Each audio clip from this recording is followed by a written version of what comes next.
എന്തിനാ യാദവ് ഇങ്ങനെയൊക്കെ ചെയ്യുന്നത്? എന്റെ കരിയർ നശിപ്പിക്കാൻ എന്തിനാ ആഗ്രഹിക്കുന്നത്? അഞ്ജലി ഇടറിയ സ്വരത്തിൽ ചോദിച്ചു. ഇപ്പോഴും ലേറ്റ് ആയിട്ടില്ല ബേബ്.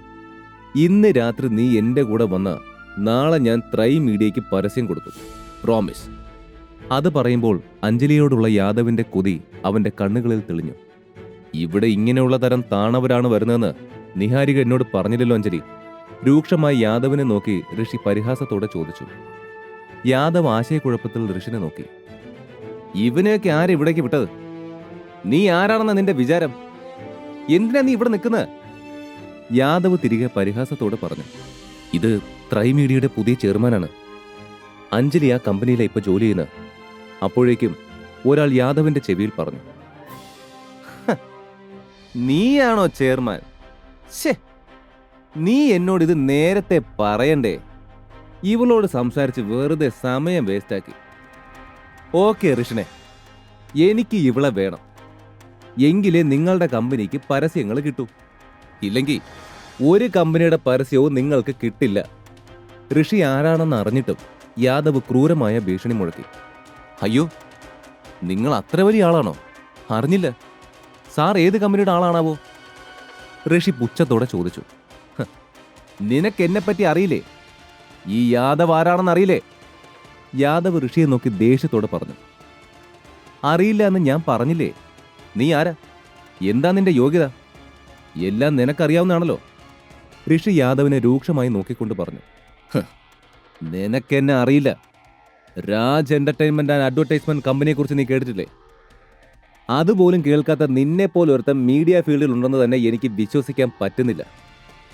ഋഷിയെ അംഗീകരിക്കാൻ കഴിയാതെ യാദവ് പറഞ്ഞു. ഓ, നീയാണോ ആ കമ്പനിയുടെ ഉടമ? ഞാനും കേട്ടിട്ടുണ്ട് ആ കമ്പനിയുടെ മുതലാളി 4 പൈസയ്ക്ക് കൊള്ളാത്തവനാണെന്ന്. അത് ശരിയാണല്ലേ? ഋഷി വീണ്ടും അവനോട് പരിഹാസത്തോടെ ചോദിച്ചു. യാദവിന്റെ മുഖം ദേഷ്യത്താൽ ചുവന്നു. നിന്റെ കമ്പനിക്ക് ഇനി പരസ്യം ഒന്നും കിട്ടില്ല. എന്റെ പവർ എന്താണെന്ന് നീ അറിയ ഋഷി, അവൻ വെല്ലുവിളിച്ചുകൊണ്ട് പറഞ്ഞു. അയ്യോ, പേടിപ്പിക്കാതെ സാർ, ഇങ്ങനൊന്നും പറയല്ലേ. എന്തോടെ? നിന്നെ കണ്ട ഞാൻ പേടിക്കുമെന്ന് നീ കരുതിയോ? ത്രൈ മീഡിയ പരസ്യത്തെ മാത്രം ആശ്രയിച്ച് മുന്നോട്ട് പോകുന്ന സ്ഥാപനമാണെന്ന് നീ വിചാരിച്ച അത് നിന്റെ വിഡ്ഢിത്തരം മാത്രമാണ്. പിന്നെ നീ സത്യം പറഞ്ഞാൽ നന്നായി. ഈ പ്രശ്നങ്ങളൊക്കെ ആര് കാരണമാണ് ഉണ്ടാകുന്നതെന്ന് എനിക്കറിയില്ലായിരുന്നു. പക്ഷെ ഇപ്പൊ മനസ്സിലായി. ഋഷി അവനെ തറപ്പിച്ചു നോക്കി. നീ ഈ പറയുന്നതിനൊക്കെ ഞാൻ എന്താ ചെയ്യാൻ പോകുന്നതെന്ന് പോലും നിനക്ക് ഊഹിക്കാൻ കഴിയില്ല. വെല്ലുവിളി എന്ന പോലെ യാദവ് പറഞ്ഞു. നിനക്ക് പറ്റുമെങ്കിൽ നീ ഒരു കൈ നോക്ക്. അപ്പോൾ നിനക്ക് മനസ്സിലാവും ഞാൻ ആരാണെന്ന്. ഋഷി പുച്ഛിച്ചു പറഞ്ഞു. രണ്ടുപേരും ശക്തരായ ആളുകളായതിനാൽ ഇരുപക്ഷത്തിനും വേണ്ടി സംസാരിക്കാൻ ആരും തയ്യാറായില്ല. അവിടെ കൂടി നിന്നവർ മൗനം പാലിച്ചു. നീ എന്നെ ഒരുപാട് കൊച്ചാക്കി കളഞ്ഞു, അത് വേണ്ട എന്ന് പറഞ്ഞ് യാദവ് അവന്റെ തോളിലൊന്ന് തട്ടി. അപ്പോഴേക്കും അവർ നിന്നിരുന്നതിനരികിൽ 2 ശക്തരായ ബോഡി ഗാർഡ്സ് വന്നു നിന്നു. അവർ ഇരുവരും യാദവിന്റെ അംഗരക്ഷകരായിരുന്നു. ഇത്തരം പ്രശ്നങ്ങളിൽ തന്നെ പ്രൊട്ടക്ട് ചെയ്യാൻ നല്ല പോലെ പണം നൽകി ഇങ്ങനെ കുറച്ചുപേരെ യാദവ് നിയമിച്ചിരുന്നു. ഇവിടെ പരിപാടി നടക്കുമല്ലേ, സോ ഇവിടെ തൽക്കാലം വേണ്ട. നീ വാ, നമ്മുടെ ബാക്കി സംസാരം കുറച്ച് മാറി നിന്നിട്ടാവാം. ജെൻസ്, റെസ്റ്റ് റൂമിൽ പോവാം, വാ. നമുക്ക് അവിടെ വെച്ച് സംസാരിച്ച് പ്രശ്നങ്ങൾ തീർക്കാം, ഓക്കെ? ഋഷിയോട് അങ്ങനെ പറഞ്ഞുകൊണ്ട് യാദവ് അഞ്ജലിയുടെ നേരെ തിരിഞ്ഞു. ഇവരുടെ മുമ്പിൽ വെച്ച് തല്ലുകൂടാൻ എനിക്ക് താല്പര്യമില്ല. മൈ ഡിയർ, വെറും 5 മിനിറ്റ് ഒന്ന് വെയിറ്റ് ചെയ്യണേ. ഞാൻ ഇവന്റെ കഥ കഴിച്ചിട്ട് വരാം. എന്നിട്ട് നമുക്ക് നമ്മുടെ കാര്യം തീരുമാനിക്കാം. അവനൊരു കള്ളച്ചിരിയോടെ പറഞ്ഞു. അഞ്ജലി വെറുപ്പോടെ മുഖം തിരിച്ചു. ഓ, ഓക്കെ, നമുക്ക് നോക്കാം. ഋഷിനും തയ്യാറെടുത്ത പോലെ പറഞ്ഞതും അഞ്ജലി ഋഷിയുടെ കൈകളിൽ മുറുകെ പിടിച്ചു. ദയവ് ചെയ്ത് അങ്ങോട്ട് പോരുത് ഋഷി. നീ വിചാരിക്കുന്ന പോലെ അല്ല കാര്യങ്ങള്. അവൻ വളരെ വൃത്തികെട്ട ആളാണ്. ശരിക്കും ആ ബോഡി ഗാർഡ്സിനെയൊക്കെ കൊലയാളികൾ എന്ന് പറയുന്ന കറക്റ്റ്. നീ ഒറ്റയ്ക്കാണ് അവരോട് എതിർക്കാനുള്ളത്. ഒറ്റയ്ക്ക് പോയാ നിന്റെ ജീവനായിരിക്കും അപകടത്തിലാവുന്നത്. അഞ്ജലി പരിഭ്രമത്തോടെ പറഞ്ഞു. എന്തിനാ ഡാർലിംഗ് നീ അവനെ തടയുന്നത്? അവൻ ശരിക്കും എന്റെ ചവിട്ട് കിട്ടാൻ വേണ്ടി കാത്തു നിൽക്കുക. ഇവനെ പോലെ ചോദിച്ചു വാങ്ങാൻ നിൽക്കുന്നവന് വേണ്ടി ബേബി സംസാരിക്കില്ലേ? യാദവ് പെട്ടെന്ന് അഞ്ജലിയോട് പറഞ്ഞത് കേട്ട് ഋഷി ഉറക്കെ ചിരിച്ചു. എന്നാലേ എനിക്കതൊന്ന് കാണണം. എത്ര അനുഭവം ഉണ്ടെങ്കിലും പഠിക്കില്ല. നിനക്ക് ആത്മവിശ്വാസം കുറച്ച് കൂടുതലാ. എനിക്കിത് ഇഷ്ടമായി. ഋഷി ഒരു ചിരിയോടെ പറഞ്ഞു. ഓ, നീയും മോശമല്ലല്ലോ. പക്ഷേ നിനക്ക് ബുദ്ധി അല്പം കുറഞ്ഞുപോയി. ഏതോ ധൈര്യശാലിയാണെന്നല്ലേ നിന്റെ വിചാരം. നീ വാ, ഞാൻ കാണിച്ചു തരാം. അടി കിട്ടുമെന്ന് അറിഞ്ഞിട്ടും കടുവയുടെ മാളത്തിലേക്ക് തന്നെ കേറി വരാൻ ചങ്കൂറ്റം കാണിക്കുന്നുണ്ടല്ലോ. ഓർത്തോ നീ, ഈ ബ്ലൈൻഡ് കോൺഫിഡന്റ് നിനക്ക് വിനയാവും. നീ കടുവയോടാ കളിക്കുന്നത്. യാദവ് അഹങ്കാരത്തോടെ മറുപടി പറഞ്ഞു. ഇഷ്, എന്താ കടുവയോ? ഈ വർഷത്തെ ഏറ്റവും വലിയ കോമഡി ഇതാണോ? ശരിക്കും കടുവയെന്നാണോ കടലെന്നാണോ നീ പറഞ്ഞത്? ഇനി കടുവയാണെങ്കിൽ ഈ പല്ലുപോയ കടുവയെ ഞാൻ കുറെ കണ്ടിട്ടുണ്ട്. ഋഷി യാദവിനെ പരിഹസിച്ചതും ആൾക്കൂട്ടത്തിൽ നിന്നും ആരൊക്കെയോ അറിയാതെ ചിരിച്ചുപോയി. കൂടുതലൊന്നും നിന്നോട് പറഞ്ഞിട്ട് കാര്യമില്ല. റെസ്റ്റ് റൂമിലേക്ക് വാ. ഞാൻ കടുവയാണോ കടലയാണോ എന്നൊക്കെ നേരെ കാണിച്ചു തരാം. ദേഷ്യം നിറഞ്ഞ ഭാവത്തിൽ യാദവ് പറഞ്ഞു.